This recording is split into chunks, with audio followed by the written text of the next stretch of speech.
It doesn't matter really how much we have. Sa totoo lang, hindi naman natin madadala. Pag umalis tayo sa mundong ito, what really matters is what do we do with what we have. Pwedeng maliit yung hawak natin, and then what matters is what do we do with that little that we have. Pwedeng malaki yung hawak natin. What matters is what we do with that big thing that we have. Kasi kung sasabihin natin na malaki na ito, hindi na ako kinakailangan magtrabaho. Ang tanong is, anong ginawa mo doon sa malaki?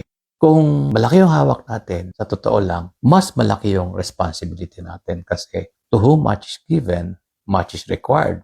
What matters in life is actually hindi yung malaki o maliit. Pwedeng kung maliit, sasabihin natin sa sarili natin, ang malas ko naman, bakit ang liit lang ito? Sa totoo lang, you're given responsibility on that little thing that you have. And the Bible says that if you are faithful in that little thing, God will give you bigger things. So, ang nagmamatter is really faithfulness doon sa maliit o malaki.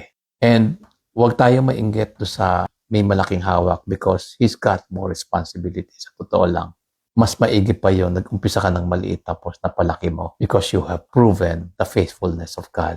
Because if you are faithful in small things, God will give you bigger things. Yan ang totoo.